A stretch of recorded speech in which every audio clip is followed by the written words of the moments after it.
Episode 14 की शुरुआत होती है जहां पर ये रूलिंग ग्रैंड मास्टर और लियाओ को ढूंढ रही होती है और तभी वो कुछ मास्टर को आते हुए सुनती है तो छुप जाती है। वहां पर मास्टर युएन और मास्टर वे भी आती हैं और वो लोग बात कर रहे होते हैं कि यहाँ से उनके खून के निशान मिट गए हैं और हमें और भी ज्यादा ढूंढना पड़ेगा क्योंकि सिमा जाओ ने बहुत ज्यादा लोगों को मारा है। और फिर उन दोनों के जाने के बाद ये रूलिंग बाहर आती है और बोल रही होती है कि मैं लियाओ को नुकसान नहीं पहुंचा सकती और पहले मैं ग्रैंड मास्टर को मार नहीं सकती थी, लेकिन अब वो कमजोर है तो मैं फायदा उठा सकती हूँ। वहीं दूसरी तरफ लियाओ और ग्रैंड मास्टर एक साथ सो रहे होते हैं तो लियाओ उठती है और अपने माथे पर हाथ रख लेती है तो ग्रैंड मास्टर बोलते हैं क्या हुआ।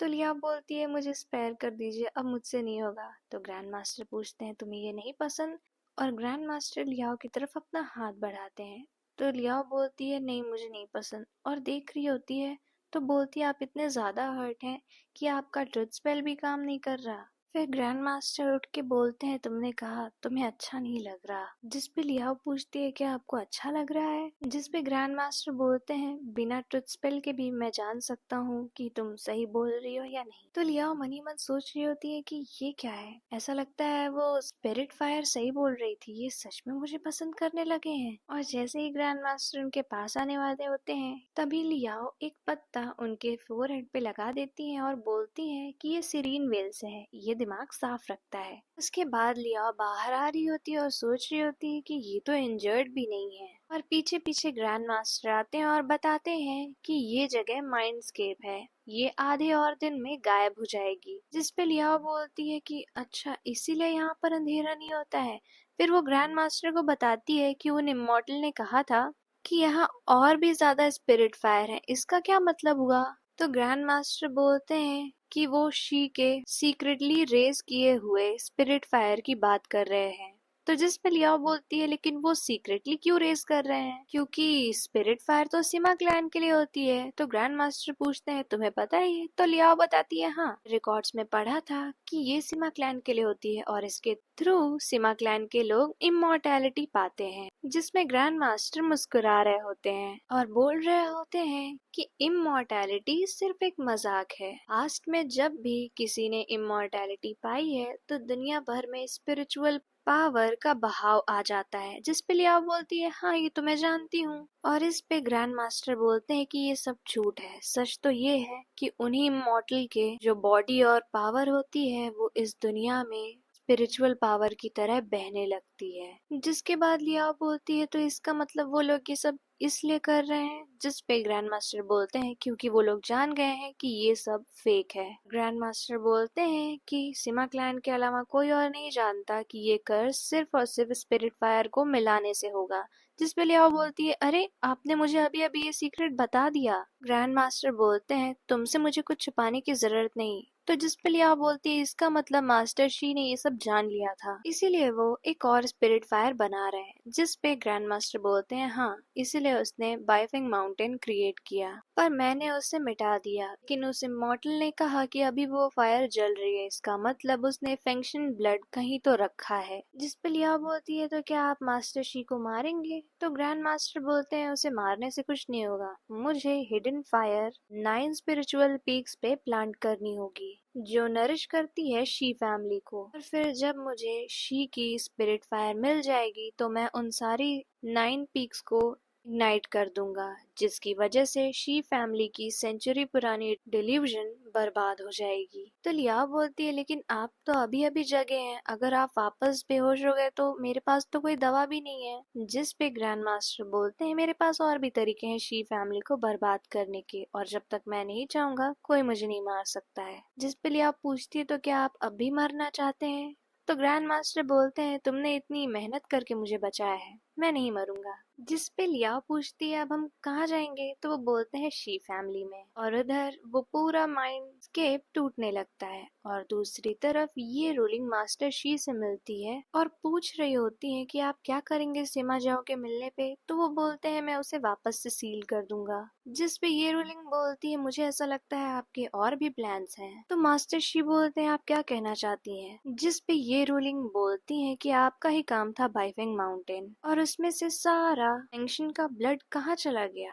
तो मास्टर शी बोलते हैं ये बात उन लोगों को बताने के बदले आप यहाँ क्यों आई हैं? तो ये रूलिंग बोलती है मुझे सिमा जाओ की जान चाहिए। जिस पे मास्टर शी बोलते हैं कि मुझे नहीं पता था आप उनसे इतनी नफरत करती हैं, पर ये आपके रिवेंज के नहीं बल्कि वो बैरियर तोड़ने के लिए है। जिस पे ये रूलिंग बोलती है कि हम दोनों का अपना अपना सीक्रेट है तो उसे छुपाना क्यों? तो मास्टर शी बोलते हैं कि मैं ये काम कर सकता हूँ पर इससे मेरा क्या फायदा? तो ये रूलिंग बोलती है कि मैं बाइफेंग माउंटेन की चीजें कॉन्फिडेंशियल रखूंगी। इसमें मास्टर शी हंसते हैं और बोलते हैं कि मैं आपको चाहूँ तो चाहे जैसे चुप करवा सकता हूँ। जिस पे ये रूलिंग बोलती है कि मैं भले ही आपसे कल्टीवेशन में कम हूँ लेकिन मैं पैलेस की मिस्ट्रेस हूँ तो मुझे कम मत समझिएगा। और वैसे भी जब हमारा एक ही मोटिव है तो हम अगेंस्ट क्यों काम करें? जिस पे मास्टर शी बोलते हैं कि मैं आशा करता हूँ कि कोई भी खबर मिलने पे आप मुझे दे देंगी।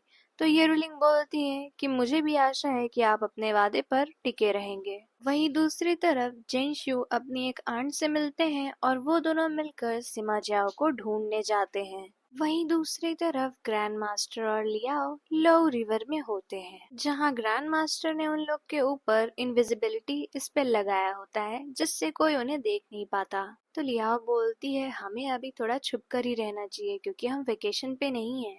जिस पे ग्रैंड मास्टर बोलते हैं तुम जहाँ भी मेरे साथ जा रही हो वो एक वेकेशन ही है, तुम्हें किसी और चीज की चिंता करने की जरूरत नहीं। वो बताते हैं कि यहाँ पर मॉर्टल और कल्टीवेटर्स एक साथ रहते हैं। तो लिया बोलती है तो यहाँ पर तो मैं एक बिग शॉट हुई ना। जिस पे ग्रैंड मास्टर बोलते हैं कि तुम लेट सोल शिफ्ट में तो पहुंच ही गई हो, तुम बस एक कदम पीछे हो वॉइड फॉर्ज में जाने से। और तभी वहाँ पर योंग लिंगजुन आते हैं अपने कुछ सर्वेंट्स के साथ। तो लिया बोल रही होती है कि ये लोग कौन है, और वहीं शी की आंट भी सिमा जाओ को ढूंढ रही होती है।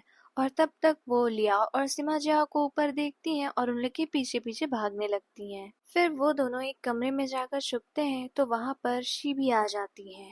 और लेकिन जब वो अंदर आती हैं तो वो दोनों मुंह के सिबलिंग जैसे होते हैं। जिस पे वो बोल रही होती है तुमने किसी और को आते हुए देखा? तो वो दोनों बोलते हैं नहीं, तो वो वहाँ से चली जाती हैं। और वो ग्रैंड मास्टर और लियाओ होते हैं जिन्होंने चिड़िया के फॉर्म में उन दोनों एरोगेंट सिबलिंग को अपने कंट्रोल में लिया होता है। तो लियाओ बोलती है कि आपने ऐसा क्यों किया? तो ग्रैंड मास्टर बोलते हैं तुम्ही ने तो कहा था लो प्रोफाइल रखने के लिए। वैसे भी मू फैमिली और शी फैमिली शादी से बंधे हुए हैं इसलिए वो लोग हमें कभी सस्पेक्ट नहीं करेंगे। फिर ग्रैंड मास्टर और लियाओ मू रेजिडेंस में जाते हैं जिस पे मू के मास्टर बोल रहे होते हैं कि तुम लोगों को पढ़ाई करने के लिए जाना होगा। तो लियाओ बोलती क्या हमें जाना पड़ेगा? तो ग्रैंड मास्टर बोलते हैं नहीं, पढ़ाई बहुत बोरिंग है ऐसे। जिस पे लियाओ बोलती है लेकिन हमने तो उनकी आइडेंटिटी ली है ना तो हमें तो करना पड़ेगा। जिस पे वो मास्टर बोलते हैं तुम लोग क्या आपस में बात कर रहे हो, बटलर के साथ जाओ वो तुम्हें चेन एकेडमी में रजिस्टर करवा देगा। फिर वो लोग चेन एकेडमी में होते हैं तो उनका टीचर एक बहुत ही छोटा सा बच्चा होता है और वो उन लोग को पढ़ा रहा होता है। तो लियाओ को नींद आ रही होती है जिससे ग्रैंड मास्टर अपनी पावर से मूव सिबलिंग को वहीं पढ़ते हुए दिखाते हैं और वो दोनों कुछ भी कर सकते हैं। लेकिन अचानक लियाओ एक स्पेल पे ध्यान देने लगती है तो ग्रैंड मास्टर बोलते हैं तुम तो सोने जा रही थी ना। लियाओ बोलती है कि क्या पता मैं कुछ स्पेल सीख लूं तो आपकी हेल्प कर सकूं। तो वो बोलते हैं कि कोई जरूरत नहीं, तुम बस वही करो जो करना चाहती हो। फिर वो स्पेल लियाओ को ग्रैंड मास्टर अच्छे से करके दिखाते हैं लियाओ के ही हाथ पे। और फिर लियाओ अपना वही पोटली निकालती है और वो ड्रिंक करने वाला बॉटल भी। तो उन्हें ग्रैंड मास्टर बोलते हैं तुम्हारे पास तो खुद का स्पेस है तो तुम्हें ये कैरी करने की जरूरत नहीं। तो वो पूछती है कहाँ? तो ग्रैंड मास्टर बोलते हैं तुम्हारी सोल मैनर में। फिर वो प्रैक्टिस करने लगती है। फिर ग्रैंड मास्टर अपनी पावर से एक चक्र बनाते हैं तो लियाओ बोलती है ये क्या है? तो वो बता रहे होते हैं ये शी फैमिली के जो आसपास के क्लैंस हैं वो है। तो लियाओ बोलती है आपको कैसे पता इन सब के बारे में? तो ग्रैंड मास्टर बताते हैं तुम डेथ डुएल्स भूल गई? तो लियाओ बोलती है ओह तो आपने उनसे इन सब का अलायंस पता किया? लियाओ बोलती है आप इन लोग को मारेंगे नहीं ना? तो ग्रैंड मास्टर बोलते हैं नहीं, बस मैं इन लोग को इस्तेमाल करूंगा। फिर ग्रैंड मास्टर उठ के वहां से चले जाते हैं। तो लिया बोलती है क्लास स्किप करना बुरी बात है। फिर लिया सोचती है तब तक मैं अपने स्पेस को देख लेती हूँ और वो अपनी सोल मैनर के स्पेस में चली जाती है। और फिर वहाँ लियाओ एक नोटबुक पे लिख रही होती है कि उसे क्या क्या चाहिए। उसे फूड चाहिए, उसे सिमा जाओ के लिए मेडिसिन चाहिए। वो लिखती है लियाओ टिंगयान सिमा जाओ ह्यूज जग स्कम और उसके आसपास दिल बना देती है। लेकिन तब तक बाहर कोई उससे बात कर रहा होता है तो वो सोचती है कि अरे इनविजिबिलिटी स्पेल इतनी जल्दी चला गया। वो एक लड़का होता है कुई क्लैन से। तो लियाओ के पास आकर बोलता है कि हमारा क्लैन और तुम्हारा क्लैन काफी ज्यादा क्लोज है और वो लियाओ को छूने की कोशिश करने जा रहा होता है। तब तक लियाओ एक स्पेल से उसे नीडल जैसी चीज चुभा देती है तो वो खड़ा हो जाता है, जिसपे उनके टीचर बोलते हैं तुम क्लास का डेकोरम खराब कर रहे हो, तुम बाहर जाकर खड़े हो जाओ। जिसपे लियाओ सोच रही होती है कि ग्रैंड मास्टर ने मेरा ये नया स्पेल नहीं देखा। वहीं दूसरी तरफ सारे मास्टर्स बात कर रहे होते हैं कि सिमा जाओ ने कहीं नहीं मिले। फिर मास्टर युआन सोच रहे होते हैं कि उनके दास ने उनसे कहा था कि अब तो सब अगेंस्ट हो गए हैं सिमा जाओ के, तो क्या अभी भी हमें उनकी मदद करनी चाहिए। जिस पे मास्टर युआन सोच रहे होते हैं कि मैंने देखा था जेंसियो को बाइफेंग माउंटेन पे कॉप्स को डिस्ट्रॉय करते हुए, ये कोई नॉर्मल चीज तो नहीं लगती है मुझे। ग्रैंड मास्टर भले ही अनप्रिडिक्टेबल है पर वो पागल नहीं है जो किसी को भी मारते फिरे। फिर वो उसे कहते हैं कि रुई को बता दो कि कैसे शी डिस्ट्रॉय कर रहा था कॉप्स को।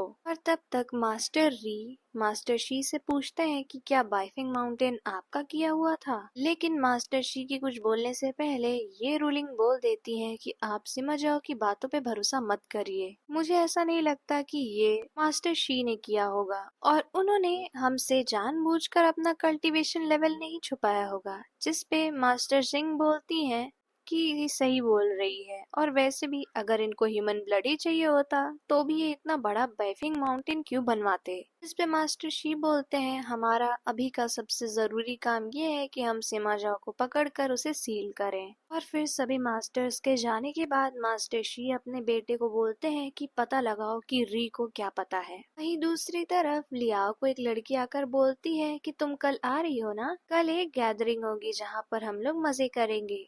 फिर लियाओ सोचती है कि मुझे और सिमा जाओ को छोड़कर वहाँ सब जा रहे हैं तो अगर मैं नहीं गई तो मैं सिमा जाओ के लिए कवर कैसे करूंगी। फिर वो ये सोच रही होती है कि उसे पुराने दिन याद आ रहे हैं जैसे वो सिमा जाओ उसे बैंक्वेट्स पे ले जाते थे और वो सोच रही होती है कि अभी तो वो स्पिरिट फायर के लिए सर्च कर रहे होंगे।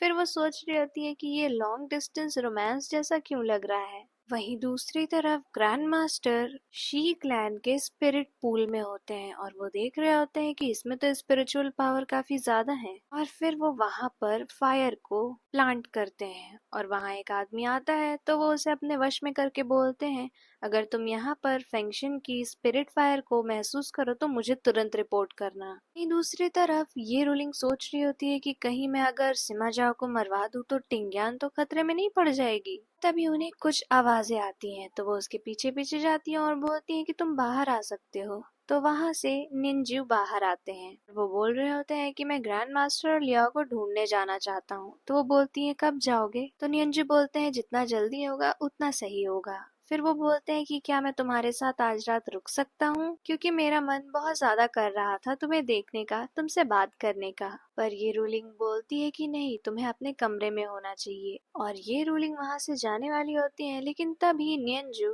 बोलते हैं कि मैं तुम्हारे कमरे में। और तब तक उनके पैर से ये रूलिंग का कपड़ा फंस जाता है और ये रूलिंग उनके पास आ जाती है और उन्हें ऐसे देख कर नियंजू बोलते हैं कि तुम्हारी आंखें कितनी ज्यादा चमक रही हैं। तो ये रूलिंग बोलती है कि किसी को कॉम्प्लीमेंट करना ये भी एक ह्यूमन का बिहेवियर है। तो नियंजू बोलते हैं मैं और करता हूँ। लेकिन तब तक ये रूलिंग उनके मुंह पर हाथ रख देती है और बोलती है कि मॉडरेशन भी सीखना चाहिए और फिर वो वहाँ से चली जाती है। वहीं दूसरी तरफ लियाओ उस गैदरिंग में जाती है और खा रही होती है तो उसके पास एक लड़की आती है और बोलती है तुमने मेरे कजिन को क्या बोला था उस दिन। तो लियाओ को याद आता है क्या ये वो कोई की बात कर रही है। तो लिया बोलती है कि आपके पास कोई सबूत है और आप तो मेरी दोस्त जैसी हैं। जिस पे वो लड़की बोलती है कि तुम मुझे दोस्त मानती हो। तो लिया बोलती है हाँ।